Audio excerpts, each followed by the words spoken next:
예, 오늘의 정찰 토픽 두 번째입니다. 피고인 석 말고 정인석에 서라. 자, 이재명 공범이 욕을 했습니다. 이재명은 지금 5개의 자기 재판 다 중단시켰죠. 사실상 법원이 결정하는 형식을 취했지만 이재명의 겁박이 있었죠. 대법원을 향해서 대법원장을 뭐 고소를 하고 무슨 뭐 탄핵을 하고 별 이야기를 다 합니다. 그리고 지금 대법관 30명 정원법 이것도 지금 추진을 하고 있죠. 자, 그래서 법원이 부글부글 하면서도 어쩔 수 없이 5개의 재판을 각 재판부가 알아서 중단시키는, 연기시키는 추후 지정이죠. 추후 지정. 말 그대로 언제든지 지정할 수 있습니다. 선고, 심리 날짜를. 자, 그런 상황에서 사실 이게 언제 속행이 될까? 제가 계속 말씀드리지만 지지율이 떨어졌을 때, 권력의 힘이 약해졌을 때, 그리고 재판부 인사이동이 있을 때, 재판부 인사이동이 2년에 한 번씩 2, 3년마다 있고, 지금 이 5개 재판부 중에서 당장 인사가 될 재판부도 있습니다.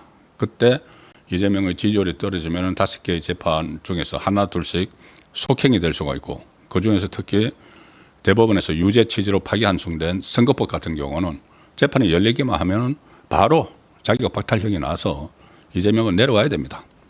자, 그런데 그것은 좀 불투명하죠. 언제 할지, 언제 그렇게 될지, 언제 끝까지 지지율이 곤두박질 치고 여론이 일어날지. 물론 지금 새로운 국민의힘 지도부에서 그 역할을 해줘야 됩니다. 김문수 후보가 공약을 했던 장애투쟁하고 같이 이 재판을 속행하라는 국민 서명을 받겠다.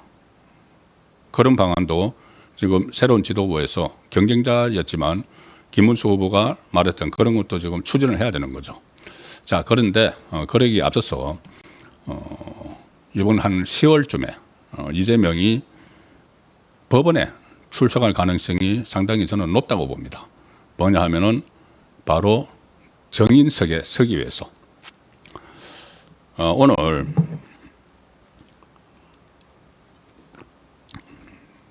수원지법 형사11부 재판장이 송병훈 부장판사인데 이것이 재판이 하나 열렸습니다. 뭐냐 하면 원래는 이재명도 피고인이죠. 경기도 법인카드 유용사건 첫 재판 날입니다. 그전에 공판 준비 기일을 하다가 이재명을 빼버렸죠. 추후 지정 이러면서 빼버렸는데 이재명은 빠졌지만 공범이 있죠. 그것을 이 법인카드를 유용을 하는 공범, 그 중에 한 명이 정순욱입니다. 정순욱 전 경기도 지사 비서실장 정순욱. 정순욱은 원래 경기도청 공무원인데 경기도청에 인사5년 팀장을 하다가 이재명 경기도지사의 비서실장으로 갔습니다. 비서실장으로 있을 때 법인카드 유용 사건을 이거 도운 것이죠. 비서실장이 뭐 말 그대로 비서실장이니까 유용하는 걸 다 도운 방조 아니면 공모죠. 공모로 지금 기소가 돼 있는데 그 다음에 이 정순욱 씨는 경기도 동두천시 부시장을 하고 지금은 경기도 강명시 현직 부시장입니다. 현직 공무원입니다. 그런데 이 정순욱 씨가 공범이고 또 한 명은 배소연 씨죠. 바로 김혜경 이렇게 개인 집사처럼 활동했던 그 문제의 배소연. 자, 그래서 이 세 사람이 공범인데 여기서 이재명은 빠져나가 버렸죠. 그러니까 두 사람의 공범에 대해서 오늘 공판 기일이 열렸는데 여기서 정순욱 전 비서실장, 이재명의 비서실장 쪽 변호인이 일단 검찰이 제기한 공소사실에 대한 혐의를 부인을 하면서 이렇게 재판부에 요청을 합니다. 뭐냐? 이재명 피고인에 대한 공동관계에 대해서 정인 신청이 불가피하다. 자, 이재명과 본인은 일종의 공범관계가 있기 때문에 지금 이재명이 없이 어떻게 재판이 진행됐냐? 이재명이 재판에서 빠졌더라도 정언은 할 수 있는 것 아니냐? 이거 이야기입니다. 와서 정언대에 서서 그 정인석에 서서 정언을 할 수 있지 않느냐. 그래서 신청한다는 거죠. 정인으로. 변론이 분리되어 있는 이재명 피고인이 지금 공동 정범으로 돼 있다. 이 정순욱 쪽 변호인의 이야기입니다. 변론은 지금 분리되어 있지만은 이 사람 빠져나갔지만은 이재명 피고인은, 그런데 이재명과 정순욱은 공동 정범으로 돼 있다. 그래서 공소사실처럼, 검찰의 공소사실처럼 범행을 공모를 하거나 지시를 하거나 보고를 받거나 이런 것들, 여러 사실관계에 대한 조사 자체가 안 돼 있기 때문에, 검찰에서도 조사 자체가 안 돼 있기 때문에 법정에서 사실관계를 밝힐 필요가 있다. 맞는 이야기죠. 핵심인 3명의 공범 중에서 핵심 주범격인 이재명이 없이 왜 우리 둘만 재판을 하느냐. 그리고 만약에 이재명이 뭐 현직 대통령이 됐다고 해서 재판 못 받겠다고 하면은, 그러면 와서 정언이라도 해야 되는 거 아니냐.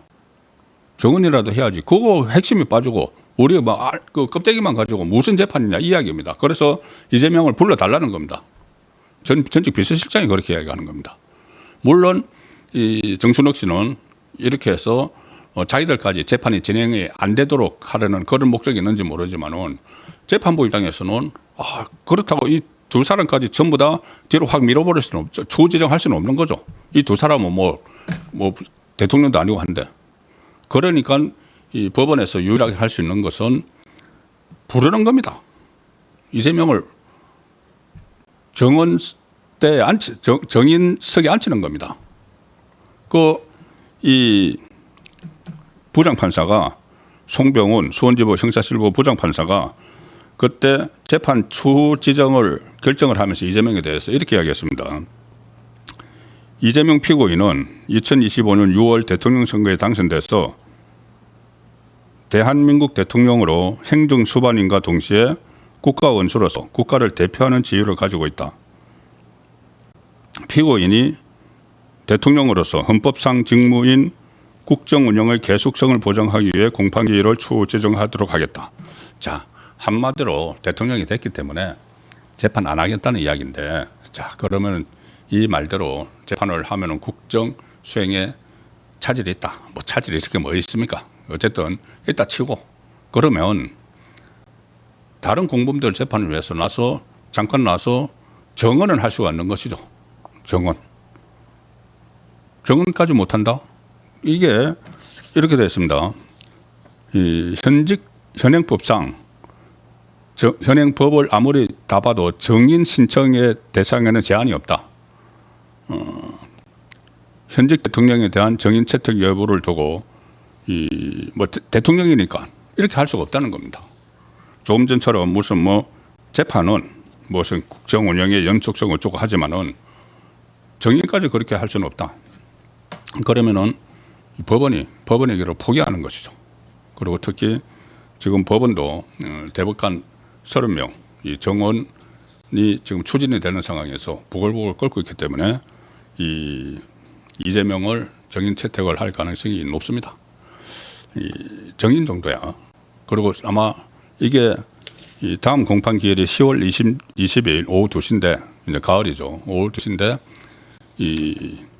그 전에 정인 채택 여부는 결정이 되겠죠. 그리고 또 그때 되면은 10월 달 되면은 벌써 이재명은 위기에 빠져 있을지도 모릅니다. 지금 하는 상황으로 봐서 지지율이나 모든 면에서. 자, 그 상황에서 검찰은 이재명 정인 채택 여부에 대해서 만약에 이재명 피고인에 대한 정인 신문이 필요하다고 하면 다른 정언들을 들어본 후 재판부에서 결정하는 게 어떻겠냐. 자, 재판부가 정인 채택 해달라는 이야기나 마찬가지죠. 그렇게 된 것, 오늘 재판부는 그 부분에 대해서 정인 채택 여부는 나중에 결정하겠다. 이렇게 이야기를 했습니다. 그래서 나중에 언젠가 어쨌든 10월 달 전에는 결정을 하겠죠. 이 사건이 뭐냐 하면은 많이 아시겠지만은 경기도지사 재임 당시에 김혜경과 함께 경기도 법인카드를 개인적으로 썼다는 그 의혹입니다. 계속 저희들 많이 들어봤죠. 이 초밥, 소고기, 거양이죠. 과일. 이재명은 2018년 7월부터 2021년 10월까지 경기도 관용차를 개인적으로 사용하고 경기도 예산으로 자기 식사비와 과일값, 세탁비까지 결제를 하면서 총 1억 650만 원을 썼는데 그 같이 기소된 이 정순욱 씨하고 배수연 씨는 이 과정에서 동원이 된 혐의를 받는다. 동원이 됐다. 그런데 동원이 된 사람만 지금 재판을 오늘 첫 재판을 받았고 동원을 한 사람은 없어져 버렸습니다. 없어졌으니까 이게 난감한 거죠. 이 분명히 동원을 한 사람이 같이 재판을 받아야 되는데 재판에서 빠져버렸으니까 그러면 일단 정인으로라도 나와야 된다. 이것은 뭐 거기에 대해서 또 뭐라고 재판부가 정인으로 안 부를 수가 있겠습니까? 그리고 정인을 안 부르면 이 두 사람 재판을 어떻게 합니까? 이 두 사람도 그러면은 심지어 길게는 아무 이상이 없을 리는 없지만 아무 이상이 없다면 5년 후로 재판을 미룬다? 이 두 사람은 아무런 직위도 없는 사람인데, 그러니까 대통령도 아닌 사람인데 말이 안 되는 거죠. 그래서 재판부가 이것을 정인으로 안 부를 수는 없다. 그런데 정인으로 넣으면은 그때부터는 이재명이 여기에 주범이라는 것이 확실해져 버리는 것이죠. 정언을 하면서 본인이 그 전에 이 사건과 자기는 관계가 없다고 이야기한 적이 있습니다. 그러면은 관계가 없다고 정말 없으면은 본인이 정인으로 나와야죠. 나와서 자기가 관계가 없다는 걸 이야기해야 되는데 과연 관계가 없는 것으로 판명이 날까요? 이재명 집에서 이렇게 과일 같은 것이 다 있었다고 그때 조명현 씨가 전부 다 진술을 했는데 폭로를 했는데 어림없는 이야기죠. 그 전에 지난번 그 대선할 때 바로 그 사건입니다. 어떤 사건이냐면 대선할 때 이준석 후보가 그때 이재명을 막 공격을 했죠. 공격한 것 중에 뭐냐면은 법인카드로 이 과일을 마구 사 먹었다는 그 이야기를 했었습니다. 아마 기억났을 겁니다. 이 TV 토론에서 대선 때 이재명 후보에게 그날이 마침 이재명의 재판 공판 준비 기일이 있었습니다. 오늘 이제 첫 재판이 열린 그 준비 기일이 있을 때 그때는 이재명이 아직 후보였으니까 피고인 분이고 그때는 이제 재판 대상이었죠. 마침 그날이 공판 준비 기일이었는데 거기 안 나가고 여기 이제 TV 토론에 나온 거죠. 그때 이렇게 이야기합니다. 이준석이 이재명을 겨냥을 해서 법카사적 유형에 대해 재판 공소장을 보니 흥미로운 대목이 있다. 10만 원대로 아는 분들이 있는데 그건 공직선거법 부분이다. 김혜경이 기소된 거 그거는 이제 법인카드 가지고 의원직 부인을 비롯해서 민주당 간부 부인들에게 밥 사준 거, 그 10몇만 원. 그거는 공직선거법이고 이제 본인류 사건이 있는 거죠. 소고기 사 먹고 막 한 거. 이재명이 지금 재판 받는 걸 보면 2019년부터 2022년 10월까지 과일만 2,791만 원을 법인카드로 사서 사적 유형 때문에 재판을 받고 있다. 그것이 다 합하면 지금 이재명이 받는 혐의는 1억 653만 원인데 그 중에서 이 과일값이 2,800만 원이라는 겁니다. 그래서 이준석이 과일 평균 가격을 한번 따져보니까 1kg에 만 원이 기준이라면은 2,800만 원어치 과일을 2년 동안 드셨으면은 2.8톤이다. 집에 코끼리 같은 거 키우시나? 사람이 어떻게 이렇게 많은 과일을 먹을 수 있는지 혼자 먹은 것이냐? 어떻게 한 것이냐? 지금 기억나시죠? 이준석이 그 과일 이야기하면서 코끼리 키워나 이렇게 이야기를 했었습니다. 그때 이재명이 했던 말이 이겁니다. 이재명이 그때 씩 웃으면서 웃음을 지어 보이면서 그래서 엉터리라는 것이다. 엉터리라는 것이다. 그건 내가 쓴 일도 없고 쓴 걸 본 일도 없다고 이야기를 합니다. 자기 집에 과일이 재어져 있고 소고기 올라가서 막 먹어놓고는 내가 쓴 일도 없고 쓴 걸 본 일도 없다. 실무부서에서 과일 거래를 했다는데 그걸 제가 어떻게 알겠노? 실무부서. 그래서 지금 이 사람들이 기소가 되어 있는 겁니다. 이 비서실장하고 배수연 씨가. 그것을 다 뒷바라지를 해줬기 때문에. 그런데 뒷바라지를 해줬고 지들끼리 그냥 알아서 법인카드로 한 거지. 나는 몰라. 이 이야기 아닙니까 지금? 이러면은 정말 무책임하고 무능한 사람이 되는 거죠. 뭐 법인카드 자기가 도지사로 있는 이 부처의 법인카드가 어떻게 썼는지도 모르고 무능한 거죠.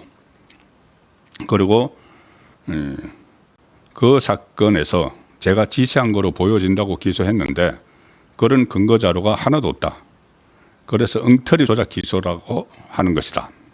그러면은 엉터리 조작 기소를 했으면은 본인이 이제 피고인도 아니고 가서 정언은 해야죠.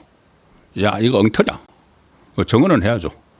그러면 거기서 그러면은 배수연 씨는 뭐 꼼짝 안 하고 뭐 말 안 하고 있겠지만은 이 현직 지금 강명식 부시장인 전 비서실장은 거기서 또 반박이 나오겠죠. 아니면 자기들이 덤태기를 다시 해야 되는 거는 나는 몰라. 실무자들이 알아서 1억 원 이상 돈을 쓴 거야. 그러면 그 사람들이 크게 다치는 거죠. 그러면 이 사람이 가만히 있겠습니까? 정순욱 씨가. 그래서 이렇게 되면은 이게 이제 공범들, 이 정순욱 씨 말고 이재명 재판의 또 공범들이 있죠. 뭐 대북송금 사건의 이화영, 김성태. 이화영은 또 뭔가 지금 거래를 하고 있으니까 가만히 있겠지만은 김성태도 이